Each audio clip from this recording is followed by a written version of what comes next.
सर्दियों का सीजन आने वाला है और अभी नॉर्थ इंडिया में इतनी कड़ाके की ठंड पड़ेगी कि लोग हीटर चलाने लगेंगे अपने घरों में।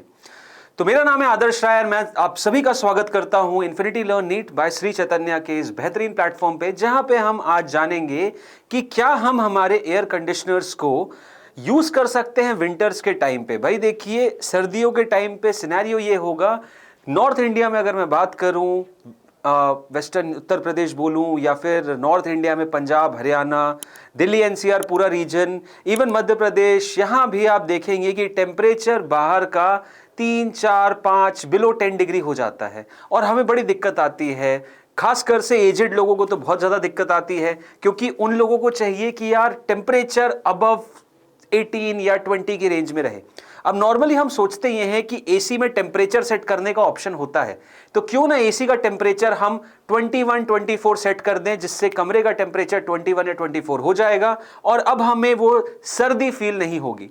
तो इसका आंसर ये है कि अगर आप ऐसा करते हैं तो आपका एसी काम करेगा या नहीं करेगा? आपका एसी काम नहीं करेगा। और आइए समझते हैं ऐसा क्यों होगा।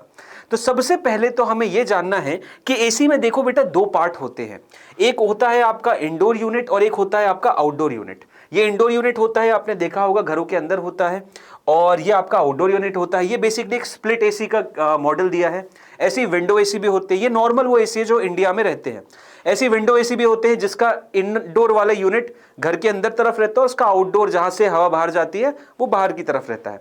अब समझते हैं कि नॉर्मल सिनेरियो में होता क्या है। तो सबसे पहले तो ये एक स्ट्रक्चर देखिए बेटा, क्योंकि एसी में जो सबसे इंपॉर्टेंट एक चीज होती है वो यही होता है, इसको कहा जाता है कंप्रेसर। मेन जो काम करता है वो एक कंप्रेसर ही करता है। और ये काम कैसे करता है आइए समझाता हूं। तो न्यूटन नहीं, सेकेंड लॉ ऑफ थर्मोडायनेमिक्स के तहत एक हीट पंप या एसी का काम सिंपल सा ये रहता है कि नॉर्मली हीट का जो डायरेक्शन रहता है ना फ्लो होने का, वो कैसा रहता है? गर्मी हमेशा या हीट एनर्जी हमेशा हॉट टू लो की तरफ या hot reservoir to cold reservoir की तरफ नेचुरली फ्लो करेगी। जहां टेम्परेचर ज्यादा है, जहां टेम्परेचर कम है, तो हीट एनर्जी इस डायरेक्शन में फ्लो करती है। बट वहीं पे काम करता है आपका कंप्रेसर, जो कि बेसिकली आपका हीट पंप या एसी का एक मेन ऑर्गन या मेन यूनिट रहता है। इसका काम यह रहता है कि ये वर्क करता है, इस पे काम करवाया जाता है, बिजली लेता है, ये इलेक्ट्रिकल एनर्जी यूज करता है और हीट के ऑपोजिट डायरेक्शन को मूव कराता है। यानी जो कोल्ड रिजर्वॉयर है वो यहां से एनर्जी को खींचता है और देता कहां पे? हॉट रिजर्वॉयर में। समझ रहे हो बात को?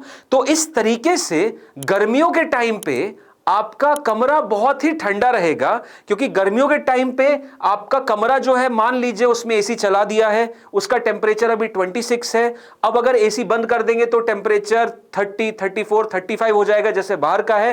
तो वहां पे आपका जो कंप्रेसर है वो चालू हो जाएगा और आपका जो कमरा है जो ठंडा था उससे और एनर्जी खींचेगा और बाहर गर्मी में देता जाएगा। यही नॉर्मल ऑपरेशन रहता है। यहां पे आप देख सकते हैं कि घर के अंदर आपका एसी रहता है। ये मैं सर्दियों का नहीं, गर्मियों का बता रहा हूं, और अभी आपको बताऊंगा सर्दियों में क्या हो जाएगा। तो देखिए, ये नॉर्मल अगर बात करें हम समर्स की, ठीक है, समर्स की, तो समर्स में क्या हो जाएगा कि बाहर का जो टेम्परेचर है या आउटडोर यूनिट जहां लगा है, बाहर का टेम्परेचर मान ले 40 डिग्री सेंटीग्रेड है और आपने कमरे के अंदर 26 डिग्री सेंटीग्रेड मेंटेन करके रखा हुआ है। इतने पे ही रखना चाहिए एसी। अब यहां पे एसी क्या कर रहा होगा? ये इसका इंडोर यूनिट है, ये इसका आउटडोर यूनिट है। यहां पे ये वो कोल्ड रिजर्वॉयर हो जाएगा। तो ये एसी क्या करेगा? इस कोल्ड रिजर्वॉयर से और एनर्जी लेगा कि भाई तुम 26 पे ही रहो, तुम्हारा टेम्परेचर जो भी हम सांस ले रहे हैं, हमसे गर्मी या जो भी गर्मी आ रही है कहीं यहीं से, वो उस एनर्जी को खींचता जाएगा और उस एनर्जी को इसके थ्रू कहां देता जाएगा? ये हॉट रिजर्वॉयर में देता जाएगा। ठीक है, ये आपका समर्स में रहता है, इस हिसाब से काम करता है। कंप्रेसर यहां आउटडोर यूनिट के अंदर रहता है और इस तरीके से हमारा समर्स में काम करता है। अब इसी चीज को अगर हम विंटर्स में देखेंगे तो देखिए क्या होता है। विंटर्स में सिनेरियो बदल जाता है। विंटर्स में सिनेरियो ऐसे बदल जाता है कि अब ये कोल्ड रिजर्वॉयर नहीं रहता है, ये कोल्ड रिजर्वॉयर नहीं, ये कोल्ड रिजर्वॉयर हो जाता है। और ये कोल्ड रिजर्वॉयर इसलिए हो जाता है क्योंकि अब सर्दियों में, ये समर्स की बात कर रहा हूं मैं, ये विंटर्स की बात कर रहा हूं मैं, ठीक है, ये विंटर्स की बात कर रहा हूं। तो विंटर्स में क्या हो जाता है कि विंटर्स में बाहर का जो टेम्परेचर है अब हो जाता है 10 डिग्री सेंटीग्रेड। तो अब ये कोल्ड रिजर्वॉयर हो जाता है। ठीक है, और कमरा जो है, कमरे को आपको हाई टेम्परेचर पे रखना है, तो कमरा यहां पे होगा 16 या 17 डिग्री सेंटीग्रेड पे। और आप लोग चाहेंगे कि यार काश इसका टेम्परेचर और थोड़ा बढ़ जाए, 20 हो जाए, 18 हो जाए, 24 हो जाए, कितना अच्छा लगेगा, गरम गरम रहेगा, बढ़िया रहेगा, बाहर तो कितनी सर्दी है। तो अब ये हॉट रिजर्वायर हो जाएगा। अब इस समय पे आपको जो एयर कंडीशनर लगाना चाहिए, तो इस समय पे या तो आप अपने एयर कंडीशनर का जो इंडोर यूनिट है वो बाहर लगा दो और आउटडोर अंदर लगा दो, तब तो एसी काम करेगा। लेकिन क्योंकि हमारे घरों का जो एसी है उसका काम यह है कि भाई ये तो एनर्जी खींचता है और ये एनर्जी देता है, और इसके अंदर एक थर्मोस्टेट लगा रहता है जो टेम्परेचर कंट्रोल देखता है कि अगर टेम्परेचर इतना पहुंच गया तो वो कंप्रेसर तुरंत बंद हो जाएगा। तो यहां पे होगा क्या कि आपने सेट कर दिया यहां पे, मान लीजिए एसी का रीडिंग कि भाई 20 डिग्री सेंटीग्रेड कर देना, 20 डिग्री सेंटीग्रेड कर देना। अब वो बोलेगा यार मैं 20 क्या करूं, 16 तो पहले ही हो चुका है। उसके लिए तो ये सीन ये है कि भाई यहां पे 30 होगा तो वो कंप्रेसर ऑन करेगा, यहां से एनर्जी खींचेगा और कब तक खींचता जाएगा, जब तक 20 ना हो जाए। लेकिन यहां तो 16 ऑलरेडी हो रखा है, तो वो थर्मोस्टेट बोलेगा भैया मुझे तो कंप्रेसर चालू करने की जरूरत ही नहीं है, और कंप्रेसर चालू करने की जरूरत ही नहीं, यहां से एनर्जी क्या लूंगा। तो इस सिचुएशन में बस आपके एसी का पंखा चलेगा और यहां पे ना गर्मी खींची जाएगी ना गर्मी दी जाएगी। तो सिनेरियो ये है कि आप अगर सर्दियों में अपना एसी चलाएंगे तो वो किसी काम का नहीं रहेगा।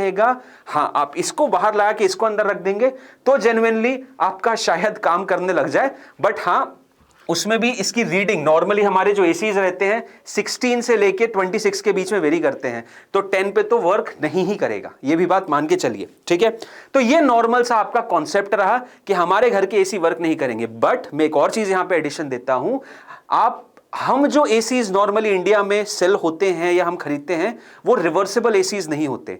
इन्हीं एसीज में एक फंक्शन आता है रिवर्सिबल एसीज का। रिवर्सिबल एसीज का मतलब यह है कि वो एयर कूलिंग का भी काम करेंगे और साथ ही साथ हीट पंप का भी काम करेंगे, मतलब वो दोनों एक्शन कर सकते हैं। मतलब इस सिचुएशन में वो हीट लेके ना हीट देंगे यहां से और यहां से हीट एनर्जी लेंगे, ठीक है।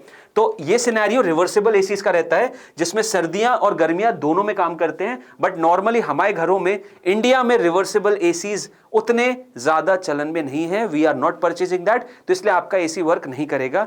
आई होप मैंने आपको इस वीडियो में क्लियर कट समझा दिया कि क्या आपका एसी सर्दियों में काम करेगा कि नहीं। अगर वीडियो अच्छा लगा तो बिल्कुल लाइक करिएगा। एक और मजेदार चीज है, दिवाली बम्पर सेल चल रही है। इन्फिनिटी लर्न की टेस्ट सीरीज पे फ्लैट 50% ऑफ चल रहा है। यह अभी कुछ दिनों पहले तक 20% ऑफ पे थी, अभी आप सब बच्चों के लिए दिवाली के ओकेजन की वजह से 50% ऑफ कर दिया गया है। तो इसको जाइए परचेज करिए।